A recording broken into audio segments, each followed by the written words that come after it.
The narrative begins with Makoto, a middle-aged salaried worker, returning home late after overtime when he is robbed by a lunatic and left bleeding to death.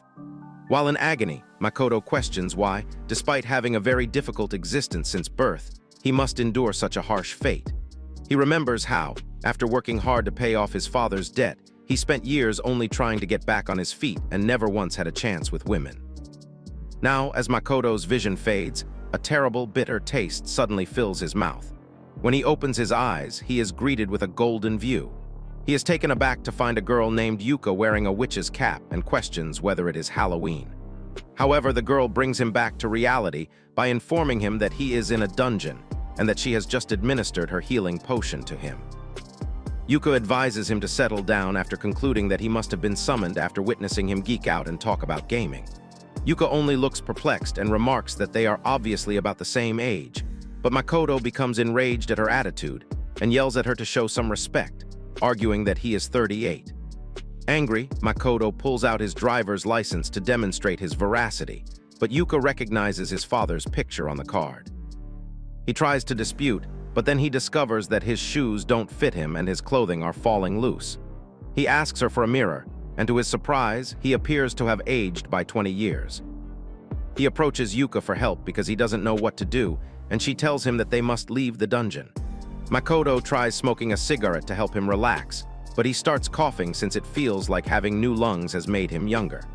After saving his life, Yuka lashes out at him for smoking, but Makoto lets it go because she knows she has every right to make fun of him. Makoto eventually complains after wandering for almost an hour, asking why she is in the dungeon and what her plan is. Yuka describes how she and her class were whisked to the Vali's kingdom, where the king informed them that they had been called for an important purpose that he was unaware of. Fortunately, they asked around and found out that they might be able to return to their world provided they vanquished the immortal king. In an attempt to kill the skeleton lord, the immortal king's lieutenant, the class became enraged and joined the night. Sadly, she was split apart from her group. In addition, she ended up using her only potion on him after losing the necessities for survival. After learning that she had saved him to serve as a tank while she completed her spells, Makoto feels sorry for her. Makoto understands how pitiful he is when it comes to exercising, so he chuckles at her for overestimating him. After reviewing his data, Yuka asks him if he has ever trained in martial arts in addition to listing his skills. Makoto asks her how she knows his stats after telling her about how he was mollywopped in the past. Makoto becomes skeptical when Yuka almost confesses about her evaluation skill, which is the capacity to glimpse another person's skill, but she swiftly retracts it. When Makoto finally realizes that a zombie has approached them without their knowledge, his scream is so loud that it could compete with opera singers. As soon as it hits the undead in the stomach, Yuka chants and launches a strong magical spear at it. Just as she is ready to execute a follow-up, Makoto's leg gives out from his uncomfortable shoes. Makoto screams at Yuka to use her magic again as the zombie charges at him and attacks, but the frightened girl stops in horror after witnessing him get bitten. Makoto now understands that he is depending on a helpless young woman for assistance. Makoto becomes enraged and unleashes magical flames on the zombie, burning it to a crisp, because he feels that life has once again treated him unfairly. Makoto looks incredulously at his own hand as Yuka watches in disbelief. He attempts to stop using spirit magic as soon as he recognizes it, and it succeeds. When he rushes to see how Yuka is doing, she tells him that his wounds will quickly heal and apologizes for not being able to assist him. Makoto, worried about Yuka's carelessness in combat, inquires as to whether it was her first encounter. Yuka responds that it wasn't, and she clarifies that he should have held it properly so she could complete it. A voice in Makoto's thoughts tells him he has leveled up as he tries to explain how he got out. When Yuka learns what has happened, she tells him that the voice is part of the system, just like in video games. When Makoto's wounds heal and the system gives him a bonus point, Yuka tells him he can use the points and learn new skills at a church. Makoto finds a pair of boots that suit him perfectly after robbing the undead. He calms Yuka down by telling her that they must cooperate in order to get out of the area after she confronts him about acting like a hero during the zombie fight. He asks her how to determine which dungeon they are in because he is curious. Yuka tells him that the dungeon's layout varies per floor and that they are presently on the 10th floor. Makoto doesn't panic despite realizing how far down the rabbit hole they are. Instead, she gives a dull response. His actions annoy Yuka, who questions whether this is the human manifestation of a generational culture shock. On the other side of the dungeon, a group of zombies is pursuing a man who is fleeing for his life.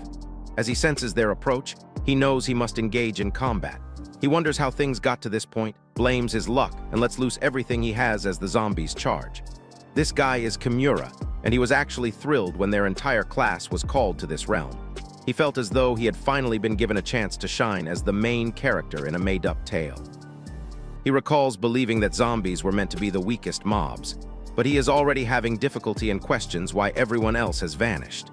Because Kuki, the person at the head of their class structure, depended on him and assured everyone that they would vanquish the undead king together and return home, something Kimura was proud of at the time.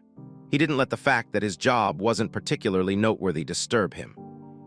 He now understands that this world is much harsher than any video game or book as zombies scratch at him, and one of them bites his neck. As the agony intensifies, he questions why he had never considered fighting as a knight in the first place, why he had been able to battle emotionlessly, and why he had ever trusted Kuki, with whom he had hardly talked. All he can think of is a final, meaningless explanation as the zombies pile on top of him and tear at his flesh. In another part of the dungeon, Makoto tries to assist Yuka by igniting his punch with unstable fire that erupts from his fist while she is reciting her spells and zombies charge at her, sprouting magic bullets whenever she finds an opportunity. When the zombies come in once more, he is forced to strike while Yuka shoots another magic bullet, cursing the instability. Yuka is shocked when he swings hard and flames shoot out of his lips. She smiles, realizing that her magic has finally worked, and the zombies start to burn away into smoke. After Makoto kicks one last time, the system announces his level up and stat boost. Yuka observes with a look that shouts, "This feels less like adventure and more like daylight robbery," as he gathers loot with a smug smile. After checking the drops, Makoto immediately deflates and sighs at the pitiful pile. Thinking that stronger weaponry would make their life simpler, he advises taking a day's respite after the fatigue takes hold. They return to the wide space they discovered before. After activating a protection barrier with barrier needles at 4 corners, Yuka informs Makoto that they can now finally spread out a blanket. He exhales in relief, and after 3 days of non-stop traveling, Yuka begins to worry that they might never make it out. Makoto laments that she doesn't have a map either and murmurs that it would have been helpful if they had at least a paper pencil. While Yuka laments that she feels repulsed and wants a bath, he sips water from a flask, a magical object that seems to be widespread in this world and creates an endless supply of water. Using precisely 1 brain cell, Makoto advises her to just use the flask's water to clean herself. The thought of doing that in front of him instantly causes her to short-circuit. Her foot responds before her mouth does, and he shrugs and claims he won't peek. A bold lie given that he can already see her figure from the position she's sitting. She calls him a weirdo and kicks him. He is surprised when she suddenly confesses that she already has someone she likes. She says, her cheeks flushed, that the man is kooky, wealthy, attractive, intelligent, athletic, and all-around fantastic. Someone quite different from Makoto. He looks at her in silence, amused by the way she casually counts wealth as a quality, and she responds like a gold digger from a textbook that money matters. She goes on to say that Kuki was the one who arranged their classmates after being called, which made her admire him. Makoto looks at her foolish misconception as she speaks as though he's attempting to take her crush. Rather than correcting her, he lies down and claims he is not foolish enough to create an enemy in such a spot, so he won't bother to explain. He tells her to eat something and go to bed when she acknowledges it. After tasting the food, she expresses her desire for a warm lunch and laments that it is flavorless and dry. When she inquires about the Ignite thing while eating, Makoto looks at his palm and asks aloud what it was. She bemoans the fact that he has been acting like a chunabiu for the past 3 days, but he claims it's only a term he uses to boost his self-esteem, and that, despite the barrier, he is concerned that the commotion may draw monsters. It's really unimpressive, so he looks at his palm once more to see if this is what it's like to be a spirit sorcerer. Yuka waits for him to explain, but Makoto was actually hoping she had some hints on how to use the skill better. Yuka says she was too busy dealing with her own issues, so she can't help, though she thinks he's using it fine, but Makoto insists the fire is unstable, and he can't attack from long range. Yuka reminds him that since he's a martial artist as a sub-job, he can just punch things, but he rejects the idea immediately because it's obviously scary. She finds him pathetic for a guy, but Makoto points out that even if it feels game-like, there's no save or continue here, and he wants to keep a safety margin. In that sense, he says Yuka is amazing, but she instantly rejects the compliment. He tells her he's being honest, pointing out that this is a real fight to the death, and although the beginning was rough, she didn't freeze up as normal people would. Yuka blushes and mumbles about the idea of a fight to the death, and Makoto tells her she needs to understand the difference between games and reality, because he can't trust his life to someone who isn't grounded. Yuka tries explaining that she never found the situation strange, since she didn't understand what was happening, and didn't even realize they were literally fighting for their lives. Makoto gives up trying to reason with her, deciding there's no point, and focuses back on escaping the dungeon, which means they need to rest properly. The next day, when they're about to set off again, Makoto asks Yuka if she's really okay because he's worried she might freeze again once she remembers it's a genuine life-or-death fight.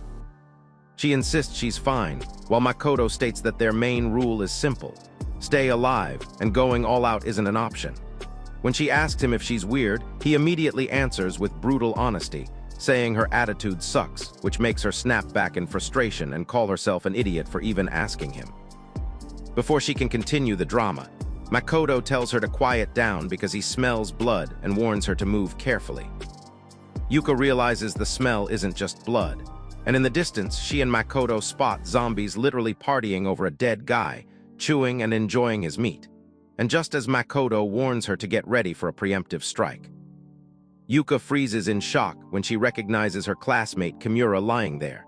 But on Makoto's signal, she forces herself to calm down and starts chanting her spell, manifesting a cluster of magic bullets that blast toward the zombie squad, though the shot unfortunately misses and both of them panic as the zombies snap their heads toward them.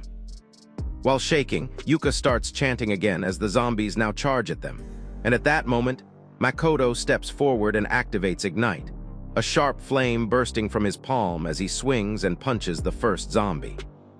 Then prepares to finish the second one before it moves, but he freezes when he realizes these things don't go down easily, and he panics as one screeches and grabs him, making Makoto shout back in frustration about why undead creatures hate them so much.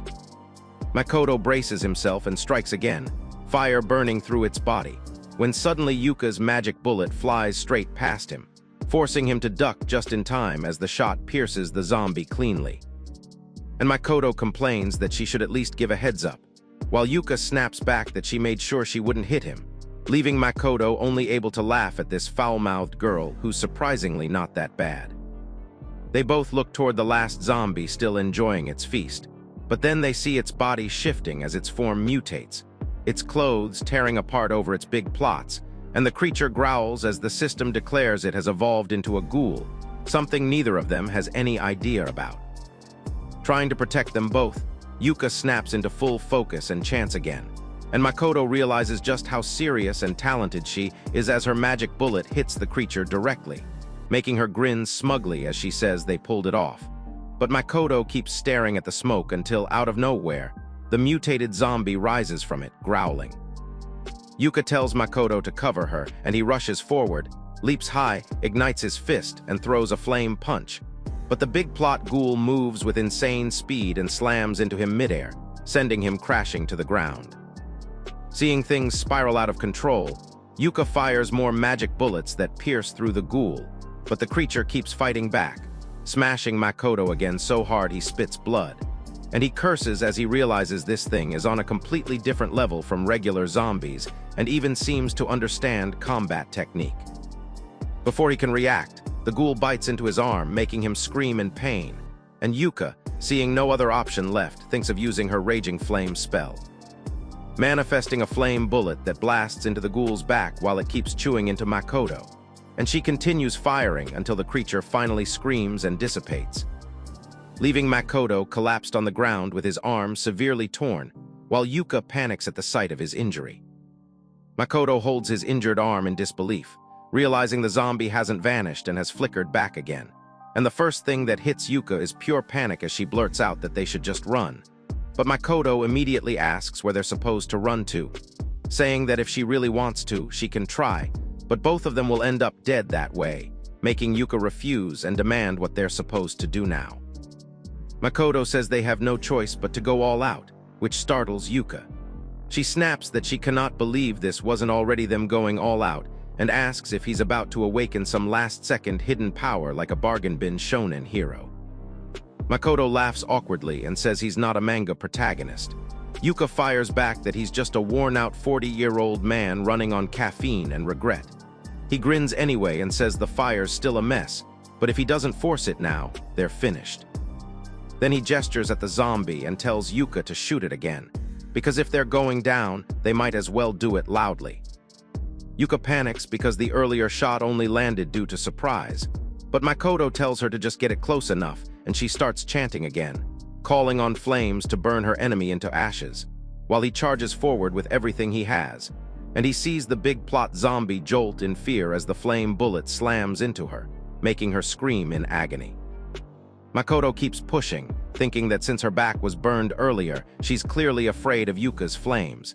And as her face starts burning too, he suddenly realizes what he's been missing this whole time, while Yuka notices the wavering flame gathering tighter. And then a jet black fire wraps itself around Makoto's fist, as he understands that the missing piece is simply accepting that this is reality, and that he needs the resolve to face his fear head-on instead of hesitating. With that clarity, he throws a powerful punch that crashes into the zombie with brutal force, a huge blast echoing as the creature finally burns away into ashes. And Yuka stares in shock, realizing they actually pulled it off while the smoke fades around them and they both slump down, exhausted, just as the system announces their level up and Makoto's stats increase. Makoto drops to the ground, and Yuka still can't believe the victory until he thanks her, surprising her before she asks if he's okay. And he glances at his arm, noticing that even though the wounds have healed from leveling up, his entire body feels sluggish and drained. Yuka watches him closely and, realizing there's no other way, raises her palm toward him as a soft light forms, and when he asks if she can use healing magic, she quietly admits it. Makoto rotates his arm and thanks her, saying he feels a bit better now, then asks if she used some kind of skill earlier when she hesitated with the first zombie. Yuka answers that it was just something she knew, nothing more. But Makoto notices the way she looks toward Kimura's body as she says she never even talked to him, despite being classmates, and that everyone kept saying it would be safe, even Hoshino. Makoto asks who that is, and she explains that Hoshino is the class vice president and basically the leader among the girls, which makes Makoto chuckle as they start walking again, and he comments that being a student these days sounds ridiculously rough. Yuka quietly says that they're literally murdering each other out here and keeps staring at the dead body, finally admitting that she needs to make up her mind, too. Later, they reach a cave where a group of horrible skeleton creatures welcomes them, and Makoto immediately panics at the sight as he activates ignition and swings his fist while Yuka starts manifesting her magic bullets, blasting the skeletons apart as flames rise from their bones. Realizing Makoto has now surpassed level 10, the fights feel a bit easier, and the system notifies another boost in his stats, but he still pauses to check on Yuka, who admits in a faint voice that she's drained, and normally this would be a perfect time to rest.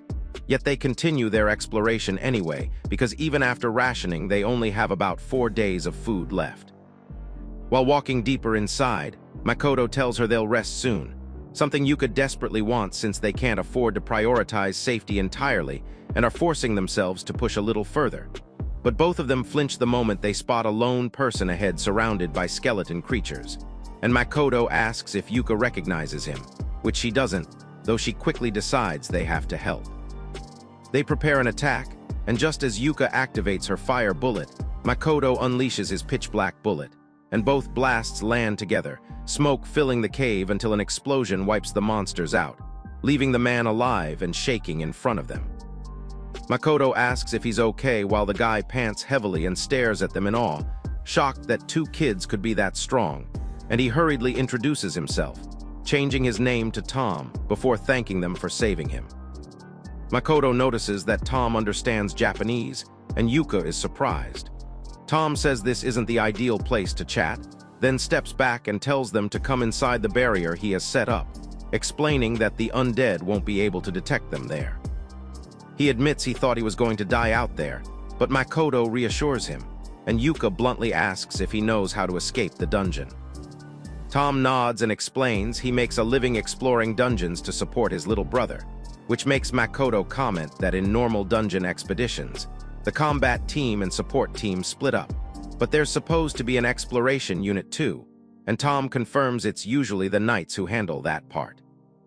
Tom goes on to explain that before the main forces enter, low-ranking rookies are often sent inside to scout ahead, and that people like him make maps and sell them. So if Makoto and Yuka weren't even told this much, they were clearly set up as rookie bait, something Yuka doesn't fully understand until Tom says that sending clueless adventurers inside is a common rookie-crushing tactic, even among knights. Makoto finds that a pretty awful way for knights to operate, and Tom shrugs, saying that if someone gets fooled, it's their own fault, though Makoto calls that stupid, making Tom reluctantly admit that the ones doing the deceiving are obviously the bad guys. Anyway, Makoto cuts to the point and says they want to get out of the dungeon and asks if Tom has a map, food, or even a knife they can trade for. So Tom pulls out items from his backpack, saying they don't seem like bad people and they saved his life, so he'll help them. Then he adds a dramatic condition that when they escape, they must burn the map, and he makes them promise. Makoto agrees instantly and takes the map without even checking its details, which surprises Tom, until Makoto casually winks and says he wouldn't trick someone who saved his life, making Tom laugh because he can't believe he met such nice people down here. Sometime later, they check the map together and confirm their current location while Tom points out a vertical shaft that leads upward, warning them to be careful because there's a massive hole there with no idea how far it drops. And since this Skeleton King dungeon is unbelievably vast, falling would be the end. He adds that them even running into each other like this is basically a miracle. Makoto says the whole situation is bad, but wonders if solo exploration is even possible when you can't rely on anyone for help. But Tom replies that if he keeps running, he somehow manages, which doesn't sound reassuring to Makoto at all, though Tom insists he does survive and then starts preparing to leave. Makoto thanks him for the supplies and shakes his hand, mentally noting that Tom's hands are weirdly soft for someone doing hardcore dungeon labor. That single thought nearly short-circuits Tom's brain. He yanks his hand back, stammers that he has to go, and speed walks away like his soul took damage, though he tells them to hire him if they ever need. Once Tom disappears, Makoto asks Yuka for her thoughts, and she says they can trust him since his job is listed as a thief, but his status frame is blue, which means he hasn't murdered anyone. Makoto looks surprised, and Yuka explains that ending someone outside of war turns your status red. Satisfied with that clarification, she steps forward and says they can finally move ahead now that they have both the map and extra food. As they keep walking for what feels like forever, Yuka wonders why they still haven't reached anything, and Makoto says they should be close because once they get past Harem, the map shows the vertical shaft ahead, so when they finally spot it, both of them let out a sigh of relief, and Yuka declares that the 9th floor is right in front of them. Makoto suggests resting a little before climbing, but Yuka thinks he's joking, saying that after coming this far they should only rest once they actually step onto the 9th floor, even though her legs are clearly shaking, and Makoto tells her not to push herself. But she stubbornly insists she's fine, only to sit down the moment he walks forward to check the path. Makoto peers into the deep hole below and hears the sound of water echoing from the bottom, and seeing that a rope is hanging there, he realizes they just need to climb it. While Yuka asks if he really thinks they can climb that, and Makoto answers with peak middle-aged honesty that they have no choice unless she wants to live here and start a zombie-themed airman. Then he tells her to be careful as they walk along the narrow ledge toward the rope, and she sees the height. She snaps at him to stop making that terrified face because it's scaring her. Once they reach the rope, Yuka immediately says she'll go after him. Then her brain catches up to her mouth, and she blurts out that she absolutely cannot trust him with her short skirt.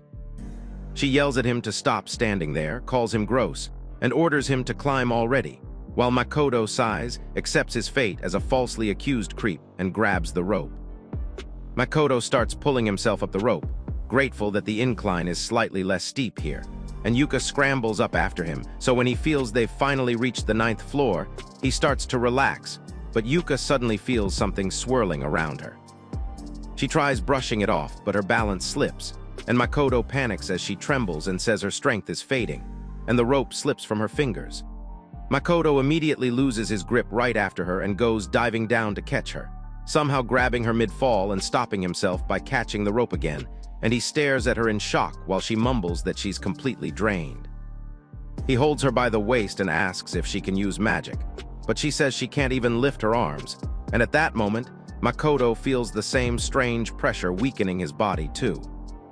Realizing they won't be able to climb like this, he asks her if she's okay with taking a gamble, and when she weakly asks what he means, he says there's a river below them and he'll support her as much as he can, but she has to promise she won't die. Yuka's drained eyes stay fixed on him as he lets go of the rope, and the two of them fall together. The strange presence continues chasing them even as Makoto keeps Yuka close, and they crash into the river so hard that both of them go underwater before floating back up.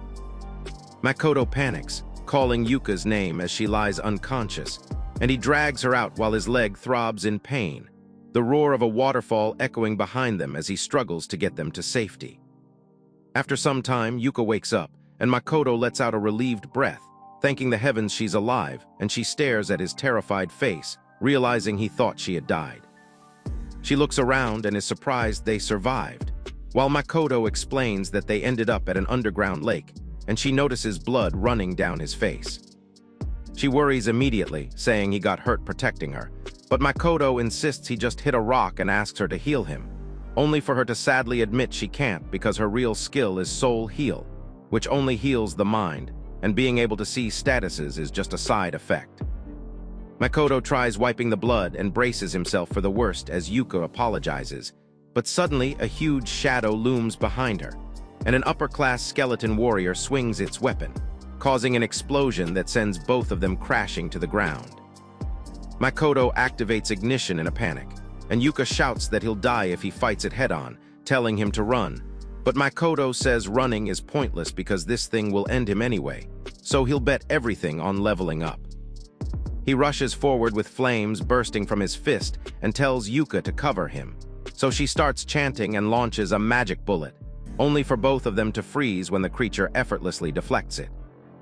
Makoto punches it in rage, but the skeleton is unbelievably strong, forcing him into a brutal close-quarters fight while Yuka fires more flame bullets to at least slow it down, watching flames flare across its skull, while Makoto curses that it's still too strong. Knowing she has to support him somehow, Yuka begins chanting again and manifests a binding spell that wraps around the skeleton like ropes, and to her shock, it actually stops its movements for a moment. Makoto sees the opening and charges in, but the creature breaks free just as he reaches it and slams him brutally into the ground. Yuka watches in horror as the creature keeps pounding Makoto mercilessly, and she tries desperately to think of something she can do, remembering her dead classmates and the moment Makoto looked ready to sacrifice himself. With determination burning through her exhaustion, she pushes herself forward and casts the binding spell again, this time pouring everything she has into it, and the ropes slam the skeleton back and pin it hard to the ground. Makoto, shocked that she managed that, hears her declare that she's definitely returning to the surface, and she forces the creature down with all her strength. Makoto takes the chance, ignites his fist again, gathers everything left in him, and smashes it into the creature. The explosion tears through the cavern like the dungeon itself is rage-quitting, and Makoto goes flying backward, crashing down like a hero who forgot the landing part. Yuka rushes to him, almost in tears, begging him to stay with her, and Makoto cracks his eyes open just enough to mumble that she was amazing, immediately earning a furious denial. She snaps that she only managed because he was there, then freaks out even harder when she sees him bleeding and tells him to stop talking like he's about to get a tragic ending. Just then, the system notification rings, showing her level has increased. Yuka gasps in surprise, realizing she leveled up, while Makoto, face swollen and barely holding on, acknowledges it and apologizes for everything. The next day, they finally reach what is probably the dungeon's boss palace. Makoto comments that it looks like they have found a way to conquer the entire place, but Yuka immediately scolds him for saying something so ridiculous. From the top of a boulder, Makoto looks over the area and says that with this many high-tier skeletons around, there is no way they can win in a straight fight, and Yuka nervously asks what they should do now. Makoto casually replies that the only option is to fight and take them down one by one. Yuka doubts they can even manage that, but Makoto explains that after watching the skeleton general earlier, he noticed something. As they peek from behind the rocks, he points out that these skeletons keep patrolling the same area, and Yuka agrees, since they really do move back and forth like bot mobs in a game. Makoto adds that since they all wear the same armor, they were probably created just to guard the boss, which means they aren't coordinated. When Yuka asks how he knows, he explains that when they fought the first skeleton general, no reinforcements came even after all the noise they made, so its attack was purely because they crossed its path. That means they should be able to lure them out one at a time. The other key point is the core. When they broke its armor earlier, the red core got exposed, and hitting it was an accident, but the moment it shattered, the monster exploded and vanished. So the plan is simple. Move slowly, lure each skeleton out alone. Yuka restrains them with magic, and Makoto breaks their armor with fireballs and crushes the core. He steps forward, saying they should at least try, while Yuka snaps that just because they beat one skeleton doesn't mean he should get cocky. Sometime later, the ground looks like a battlefield they somehow survived, with smoke and flames rising from the shattered skeletons.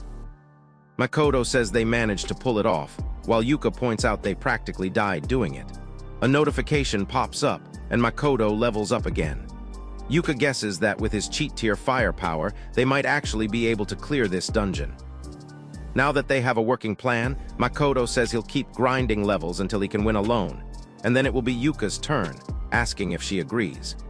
She hesitates, wondering if she can trust him, but Makoto laughs and assures her he won't betray her even if there is a huge level gap. She eventually agrees, then complains that she's sweaty, so Makoto suggests they head to the underground lake, eat, and take a bath before the next fight. A little later by the lake, Yuka undresses and uses her skill to check the surroundings just to be safe. Since there are no animals or monsters nearby, she finally steps into the water. Standing there with her plots out in full display, she enjoys the water while yelling at Makoto not to peek, reminding him that just because he has a cheat skill doesn't mean she can let her guard down. Makoto, who is sitting on the opposite side behind a boulder, ignores her complaints and mutters about how those skeletons had both physical and magic resistance. Then he realizes that Yuka can see enemy skills and asks why she kept that hidden. She admits it, and he complains that she still hides things even after healing him, telling her to trust him a bit more. She argues that she does trust him, but says it's just her personality and that boys always overdo everything, especially when he shouts ignite like some dramatic hero. Makoto proudly flexes that being older makes him more sensible, but Yuka quickly grows emotional and tells him not to die, because if he goes down, she is dead too. She then tells him to close his eyes because she's getting out, and Makoto does. The moment she rises from the water, her cheeks turn red as she realizes her lemon looks even bigger after the bath, which annoys her because now she needs to change her wet panties. She blames guys for staring at her in weird ways, and then accidentally thinks about her boyfriend, Kuki, which makes her even more embarrassed as she tries not to let her imagination run wild. She tells herself to stay focused and walk out of the water properly, thinking about how she fell from such a height and how Makoto risked himself to save her, and wonders if she should thank him. At that moment, she decides to swap places with Makoto, but he hears only silence and worriedly calls out to her. When he looks down, the view in front of him is Yuka slipping in the water with her hot view exposed, and Makoto freezes at the sight like he just found paradise. Yuka snaps at him and prepares a spell, causing Makoto to panic and run back, apologizing, mumbling that it suddenly feels much hotter in there. After that, the two of them keep grinding levels non-stop, and day by day their strength rises until a few days later, the ground around them looks like the aftermath of a massive battlefield filled with collapsed skeletons. Makoto finally declares that they can move forward, and at this point, he is level 75 while Yuka sits at level 72. Even though she knows it took forever, Makoto feels satisfied because the grind was worth it. Yuka agrees that the levels are nice, but points out that if there is nothing ahead, They are done for since they are almost out of food. As they continue walking, Makoto notices an old mural and wonders what it depicts. So Yuka explains that it shows a mythological scene about an ancient war between those who worshipped the gods and those who opposed them. The opposing side lost, but their corpses turned into undead who rose again to fight, basically the origin story of the undead. Makoto comments that in this world, the undead are literally the byproduct of war, and since they can't confirm the truth of the mural, all they can do is keep moving. Eventually, they reach a massive, ancient-looking door. Makoto pushes it open and tells Yuka they are going in, and inside the chamber is a distant throne where a giant skeleton sits. Yuka identifies it as the king, and Makoto tells her to cover him while she warns him not to let the boss break through his defense, or he will be dead. Makoto asks for its stats, but Yuka tells him it doesn't have any, which immediately confirms this is a boss fight. Makoto steps forward, planning to test things out with his cheat tier flames, and he throws a punch, but the Skeleton King blocks it with a glowing shield. He backs up, realizing it must be a skill, and curses because even with all his power, the attack gets deflected. Yuka prepares to bind it, but Makoto stops her as he notices the king doesn't move unless they step into its territory, unlike the generals that charged at them recklessly. Then, without warning, the king grins and fires shockwaves at him, and Makoto freezes for a moment as flashes of his previous life hit him hard. Yuka's scream snaps him back, and he apologizes quickly, realizing the attack was mental and he would have died without her. She also points out that his flames don't work on the king at all. Makoto decides to try physical attacks and charges in again, leaping high and unleashing a fully loaded punch, but the king deflects that as well, sending him flying. Yuka quickly activates her bind formation, but Makoto says the creature is too fast, and the shield acts as both offense and defense, making it ridiculously strong. Yuka struggles to hold the bind and asks if he is okay, because it looked like the same mental attack hit him again, and Makoto admits he's not doing great. If Yuka loses focus, the bind breaks and they are finished, so he decides he has to take the king down before it activates another shockwave. Yuka signals him as she tightens the bind, and Makoto rushes in until an explosion shakes the room.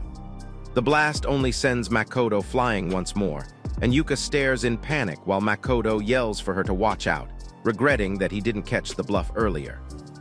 He charges again, shouting that he will smash through the shield with brute force, and puts everything he has into a single punch, only to realize even that doesn't work.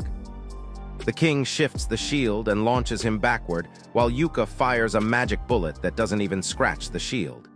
She rushes to Makoto, demanding to know what kind of shield this is, while he mutters that it seems to be charging up even more.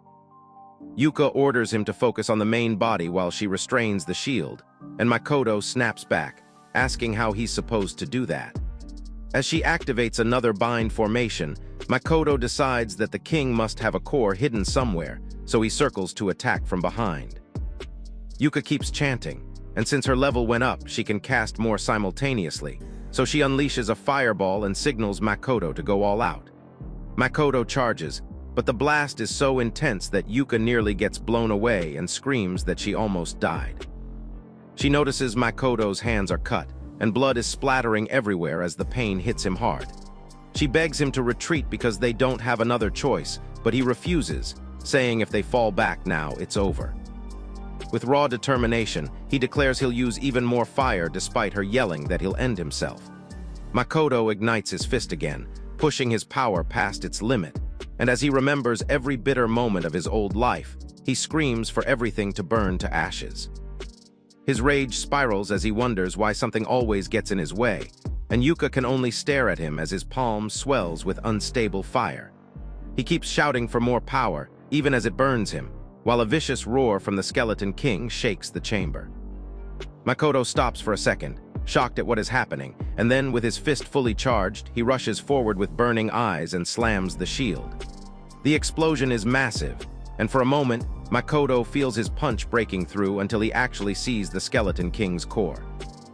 His eyes widen as he wonders if he finally destroyed it, but the victory lasts only a second, because right in front of them, the shield regenerates instantly, and the Skeleton King stands again with the same overwhelming force. Makoto curses, realizing there is no core after all and the shield can regenerate, and he has no idea what they're supposed to do next. Yuka trembles but says that they came this far, so if they take down this thing, they can move forward. They both wonder if the Skeleton King is literally immortal, and while Makoto admits he is completely out of ideas, Yuka suddenly says she thinks they can actually win. With a tired but confident smirk, she claims she has figured out the king's trick, and Makoto sees her in disbelief. Makoto asks her what she figured out, and Yuka points out that even in this situation, the Skeleton King never comes in to finish them off and always keeps its shield facing the same direction. That makes Makoto pause, and when Yuka tells him to look at the floor, he finally notices the scuff marks and realizes they trace the king's movement pattern. She confirms it, explaining that the king uses the shield as both offense and defense to keep them away, then always returns to the same spot afterward. Makoto admits he was too focused on the fight to notice, but Yuka says that's when it clicked for her, because it felt like the king was protecting something. That immediately makes Makoto think of a core, since it would be strange for such a high-level skeleton to not have one, though he wonders where it could even hide something like that in this room. Then he senses a menacing dark aura coming from behind the throne, and they both blurt it out at the same time. Yuka realizes it must be because it's round, and that's when it hits them that there is an orb embedded inside the throne itself. For a boss, she finds it surprisingly cheap, but Makoto keeps staring at the Skeleton King and tells her that if they're wrong, they're completely screwed, so she needs to be sure. Yuka doesn't hesitate and starts chanting her spell, activating another bind formation that wraps the king in restraints and locks it in place once again. As she tells Makoto this is their last chance and not to mess it up, he pushes forward with everything he has left, determined to see it through. He moves around behind the creature, leaps upward, and instead of striking the king, slams his fully ignited punch straight into the throne. The next moment, the throne explodes into scrap, and at the same time, the Skeleton King's body cracks apart and begins to dissipate. As the dust settles, Yuka just stands there, blinking, wondering if they actually beat it or if the dungeon is playing a prank. On the other side, Makoto stands completely drained and barely holding himself together. She walks over to him, and he mutters that he hopes this is the last smoke he ever has to deal with from here on out. She smacks him on the head, reminding him that he's already injured, then helps him up and tells him not to say final-sounding words when they're still alive. Then she starts roasting him, saying he's already an old geezer anyway, so if he died now, he'd probably be content, but for her, dying this young would just be trauma. Makoto calls her a good girl, which earns him an insult for not noticing something that obvious sooner, and he admits it with a dumb smile. She asks why he's grinning like an idiot while she's literally holding him up, and Makoto casually says he's pretty damn lucky. Before she can demand an explanation, the dungeon decides it's done hosting guests and starts shaking like it's having a meltdown. Yuka clicks her tongue, complaining that trouble keeps stacking. They quickly realize the dungeon is collapsing, and Makoto says it must be because they defeated the boss. Terrified, they cling to each other as Yuka asks what's going to happen to them, and Makoto just as afraid. Naturally, the dungeon refuses to let anyone have an emotional confession. The ground drops out from under them, and the two fall together as the entire dungeon crumbles around them. Meanwhile, on the other side in the Vali's kingdom, the land is infamous as an ancient battlefield from the Age of the Gods. Humans once fought the undead king here, and even now, the region is riddled with dungeons, including ones ruled by his former subordinates like the Skeleton King. Lord Chris is deeply troubled, largely due to the nature of the land, since mid-tier undead frequently appear here and hinder the proper training of knights. Inside a moving carriage, Chris comments that if they had more fighting strength, they could significantly reduce casualties. She wonders aloud if it would be possible to obtain a chosen one and asks Laura for her thoughts. Laura responds that it would be difficult, mentioning she heard that 20 people were summoned recently, so it wouldn't be strange for such discussions to start, though chosen ones could easily disrupt the military balance. Even if the kingdom planned to grant one, it wouldn't happen immediately. Chris adds that even the strongest knight directly under the king is only level 50, so such power wouldn't be handed over lightly. Laura explains that she heard chosen ones can reach level 100, and on top of that, children born to them inherit their talent. She adds bitterly that her sister Charlotte is already throwing herself at one of them if it meant reaching the throne, as the carriage quietly continues through the forest. Elsewhere, deep within another part of the forest, Makoto feels a strange sensation as his entire body regenerates, leaving him aching all over with an unbearable dryness in his throat. He cries out for water and feels himself submerged, momentarily panicking when he notices something like a tail and wonders if he's turned into a monster. He tries to drink but can't manage it, and then he hears someone calling his name. When he opens his eyes, Yuka is right in front of him, relieved and smiling because he finally woke up. Makoto asks where they are, but even Yuka doesn't know which forest this is. He suddenly realizes they left their belongings behind at the temple and asks what happened, and Yuka explains that she remembers everything, saying that after the dungeon collapsed, everything went dark. She grabs his hand and helps him get up, explaining that when she regained consciousness, they were already in the forest. Seeing his arm completely healed, she guesses his level must have gone up. Makoto mentions he didn't hear any system notification, and Yuka excitedly offers to check for him. He comments that since the Skeleton King was so tough, she must be around level 80 now, which makes her freeze and stare at him. He tells her not to say there's a massive level gap between them after surviving death together, adding that she could at least let her guard down a little. She quickly brushes it off, saying she was just surprised. When he asks her level directly, she calmly says it's 100, shocking him even more when she adds that all her stats are at 255. Makoto mutters that it's like a game system since a lot of games cap stats at that number, and she agrees, saying that must be how it works. After that, she admits he's not a bad guy and asks what they should do next. Makoto suggests heading toward a town by following the river, and while Yuka worries it could be dangerous, he explains that mountains are risky, but forests at least offer landmarks. She agrees it's a good point, and when she notices fish in the water, he adds they can find food along the way. Makoto points out that they don't even have tools, but with stats at 255, she could probably catch fish barehanded unless the system requires specific skills. Makoto laughs and says he doubts it's that game-like, and Yuka quietly hopes he's right. However, they keep walking but find no trace of people anywhere, and Makoto says it cannot be helped and that they should rest for the day, while Yuka sighs at the idea of camping again. Just then, Makoto pauses and asks if she heard a voice, but Yuka says she felt nothing, and as Makoto listens more carefully, he realizes it is not a voice but something echoing inside his head. He explains he is not sure about the details, but it feels like some kind of conflict nearby, and Yuka also gets a bad feeling. So Makoto decides they have no other leads anyway and suggests checking it out, telling her they will hide and observe first and only help if the people involved seem decent enough to guide them to a town. As they move forward, Makoto notices that even light jogging feels insanely fast, watching Yuka move without breaking a sweat, and he realizes the world feels different now. His senses sharper, while the strange echo in his head grows quieter, and he wonders if they will make it in time. On the other side, Lord Chris's carriage is stopped and being looted, with Laura fighting alongside a knight while a few more attackers close in. Makoto and Yuka watch from the bushes, and to them it looks like bandits attacking a carriage, making Yuka wonder if they should help, while Makoto asks her to check their stats. She reports that the bandit-looking men are killers around level 5, while the two defending the carriage are level 15 and 12, and Makoto is surprised that the numbers are still overwhelming, until Yuka calls him an idiot and explains that the level gap is the only reason they are holding on. When Yuka asks how they are supposed to help, Makoto suggests blasting them with magic in one shot, which makes her snap that he is trying to turn her into a murderer, telling him to restrain them himself instead. Before moving out, he borrows a towel from her. Meanwhile, the bandits overpower Laura and tie her to the carriage, leaving her unable to move, as the bandit boss steps forward with a greedy grin to take revenge for his fallen buddies. He squeezes her lemons crudely and talks about having fun, tearing her clothes, leaving her big plots on display. Laura, cheeks burning red, screams for them to just finish her instead of jizzing her up.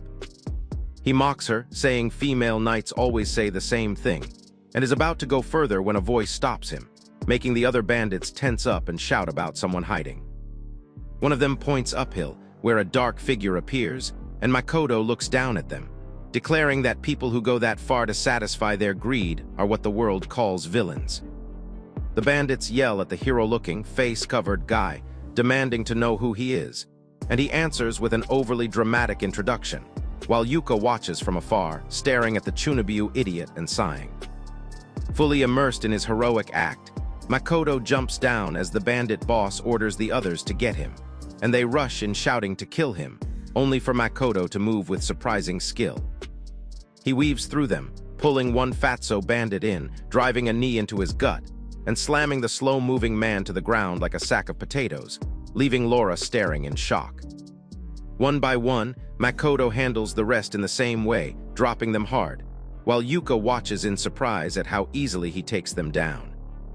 Makoto keeps dealing with the bandits as they appear one after another, already expecting this to happen, and one of them rushes him in rage, yelling about how dare he hurt his friend, only for Makoto to shut him up with a brutal kick that makes him spit blood the next second.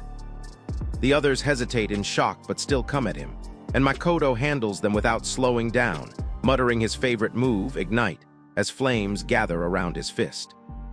Just as he prepares to strike, he notices fear spreading across the bandits, faces and hears them shouting at him to stay away, but he does not stop, smashing one of them to the ground in a burst of fire while the rest still try to swarm him.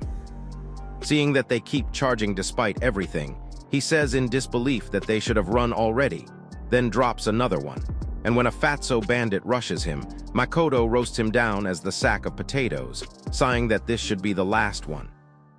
Just then, a voice tells him not to move, and Makoto turns to see the bandit boss holding the big plot girl hostage, saying he does not care what happens to her.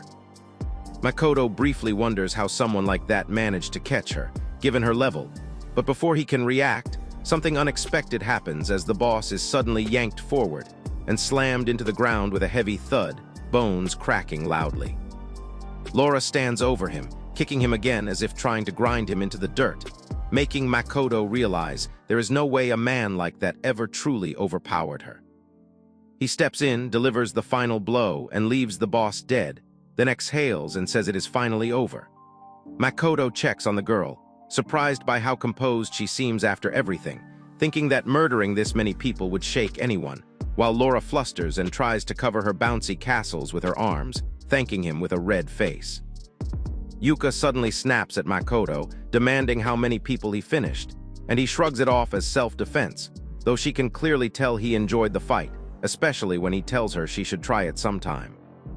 She calls him a murderer, but before the argument goes further, she notices a bandit clinging to her leg and staring up her skirt, panicking as she yells that one is still alive and tells him to let go. When he begs for help while still staring, she snaps at him to stop looking at her panties, kicks him away, and freezes in horror as his neck snaps from the impact, realizing she finished him by accident. Makoto shows up laughing, welcoming her to the world of murderers, while she panics and insists it was not on purpose.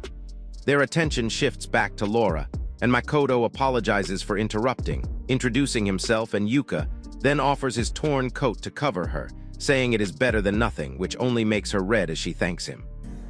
She introduces herself as Laura, a knight of Count Elway, and thanks them for saving her, while Makoto apologizes for failing to save her fellow knight, only for Laura to look at the body calmly and say that a knight's duty is to protect their lord, and he would have been satisfied.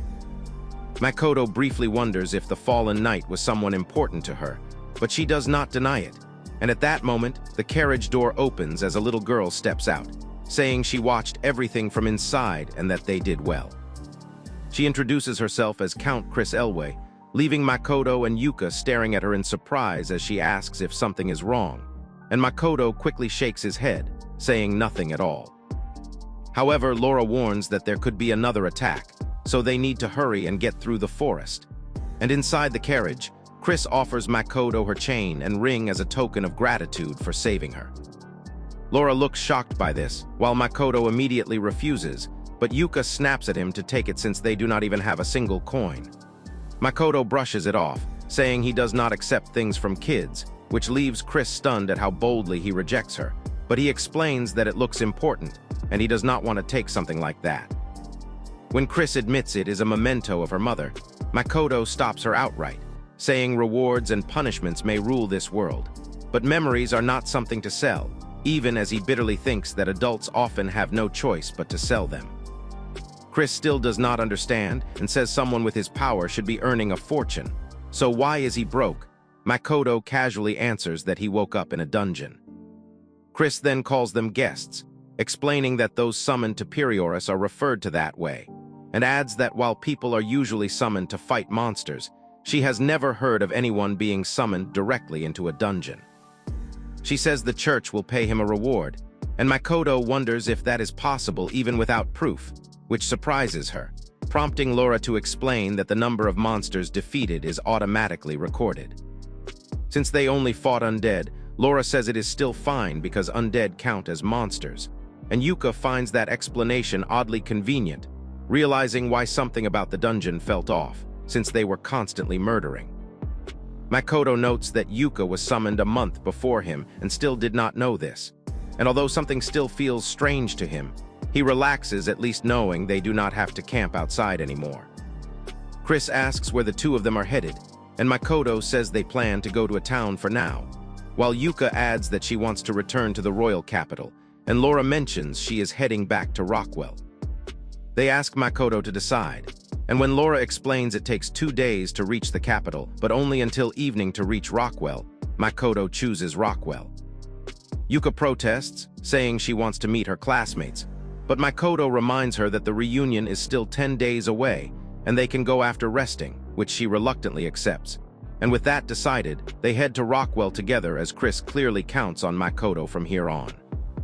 The next morning, the carriage is filled with the sound of Uncle Makoto snoring, and Yuka teases him about how well he sleeps, while he replies that salarymen are trained to sleep anywhere. Chris asks about his plans once they reach town, and he says he will visit the church first, then eat and sleep, telling her not to look so gloomy since they will be staying in Rockwell for a while anyway. Yuka asks if he really does not plan to go to the capital, suggesting that if he cooperates, they might find a way back to their world. But Makoto says he has no real reason to return and does not need to cooperate, silently adding that he cannot bring himself to trust the king or that kooky guy. When they finally arrive in Rockwell, Makoto is impressed by the sturdy walls, and Chris explains that it is dangerous outside the town, so even frontier villages at least have fences. Makoto thinks a quiet life in a village like this does not sound bad, while Yuka comments that the town clearly looks more advanced than the Middle Ages, which Makoto half agrees with, noting the presence of windows, even if it does not feel extremely advanced. As they part ways, Chris looks a little sad while waving goodbye, and Laura steps forward to offer Makoto a sword. He says he does not need it if it is a reward, but Yuka forces him to take it anyway, and Makoto accepts on the condition that Laura can take it back whenever she wants, earning her sincere thanks. As they walk away, Makoto wonders if the dagger really means anything, only for Yuka to casually translate that Laura is completely in love with him, sending him into shocked panic. She doubles down, saying it makes sense since he saved her from bandits, then laughs when she notices him blushing like a geezer and teases him about his cute side, while he tells her to shut up and says they should head to the church and find an inn since it is already night. Later, they arrive at the church, and as they step inside, Makoto notices a request board mounted on a corner wall, which honestly does not feel very church-like at all. Seeing him stare at it, Yuka mutters that his Chunibyo side is acting up again, but Makoto, already impatient, asks where they are supposed to collect the reward money. Yuka recalls that the priest handles everything, and right then, a receptionist who looks like Tom with his face half-hidden calls Makoto by name and guides them inside. They enter a quiet, dim room where an angelic-looking woman with long hair greets them and calmly calls Makoto the user of the 7 devils, instantly making Yuka snap at him with suspicion, while Makoto panics at her reaction. The priest explains that the 7 evil is just a collective term for spirits that govern the mind, and being their user does not automatically make someone evil. Yet Makoto feels hurt that, after everything they survived together, even crossing the line of death, Yuka still doubts him. Yuka argues that trusting someone completely is scary, because what if he attacks the moment she lowers her guard, which makes Makoto shout back that she should not have asked for his help in the first place. She fires back that hearing this from someone tied to the 7 evils only makes it worse, while Makoto counters that if she knows about them, then she should trust his humanity instead. Emotionally, Yuka finally looks him in the eyes and asks if it is really okay for her to trust him, only to snap again when she notices his muttering eyes, leaving Makoto blushing. Ignoring her nonsense, he tells the priest that the title sounds dangerous, and she calmly replies that, from what she has seen of his actions, he should be just fine. Yuka then subtly signals Makoto about the money, and although he wants to tell her to ask herself if she is that curious, he swallows it and politely asks the priest about their reward. The priest takes his hand, performs a brief ritual, and tells him his account has been created and the reward deposited. Curious, Makoto asks how to check it, and she tells him to touch his hand and say display, which he does, while Yuka shyly follows along. His balance shows 100,000 A, with A being the local unit, and Makoto roughly estimates it as about 10 million yen back in his world. When he asks about bonus points, the priest explains they can be used to expand skill functions, mostly passive ones like resistance or stat boosts, while active skills are rare, with appraisal being one of the few. She clarifies that skills are expanded, not newly acquired, as they are extensions of one's job or human potential. Makoto checks further, agrees to expand his skills, spends 70 bonus points, and decides to save the remaining 30. Yuka suddenly snaps at him, shocked that he got 100,000 while she only received half, and Makoto casually replies that the rest went toward the Lich King. She argues back that she helped just as much, especially since her insight was what allowed them to defeat the sorcerer, and Makoto realizes she is right. Wanting things to be fair, he asks the priest to split the reward evenly, which immediately satisfies greedy Yuka. After asking about an inn and being told to confirm at the reception, they thank the priest, who says it is simply her duty, and leave. They soon arrive at an inn that looks straight out of a Western, surprising Makoto when he realizes Yuka knows what that is too. Inside, they ask for rooms, and a hot girl with her jiggling castles appears from behind the counter, cheerfully welcoming them to the Golden Sheep Inn. Makoto cannot help thinking she is quite hot, and when he mentions they were sent by the church, her interest clearly sharpens, especially toward his young appearance. He stiffens, worried she might suspect him of lacking money, but she explains that payments can be transferred directly from church accounts. Finding that convenient, Makoto nods while Yuka looks impressed. The woman introduces herself as Sherry, and Makoto casually calls her by name, which she takes as a sign of interest, making him flustered as he insists he is not a kid. When Sherry asks if they want to share a room, Yuka instantly snaps that this old geezer is not her boyfriend and demands separate rooms. Makoto asks about laundry as well since they need clean clothes, and Sherry presses close, saying it is free, making him blush as he insists on paying. She teases that he is rude, not realizing he is still a virgin. Later, Makoto collapses onto the bed, relieved to finally be at an inn, only to jump back up when Sherry knocks to deliver clothes, realizing he should shower before dirtying the bed. In her room, Yuka checks her clothes and finds a one-piece outfit with no undergarments, which she can handle, until she notices the thong included and flushes hard, convinced Sherry did this on purpose. Tossing it aside, she decides to shower first and enjoys the warmth, thinking about how she once believed she would die after being separated from her classmates, and how Makoto saved her. As usual, she notices her lemon getting bigger again and sighs in embarrassment. Then her thoughts drift to her mother and her resolve to return home, land a first-class job, and make her proud, before reluctantly putting the thong back on. Back in the common area, the big plot Sherry fusses over Makoto's oversized clothes, insisting they fit perfectly, while he asks about dinner and requests a drink. She warns him against alcohol, calling him too young, but he settles for lemon water, still insisting he's not a kid, which she says is better for his stomach. Yuka joins them after her shower, her one piece barely containing her dancing plots inside, and cheerfully comments that the bath was far better than the underground lake. She sits beside Makoto and asks for a drink too, laughing when Sherry hands her lemon water, which she finds refreshing.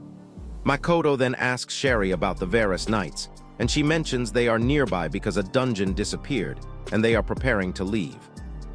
Yuka reacts to the idea of a disappearing dungeon, while Makoto casually admits it is their fault, asking if that worries her.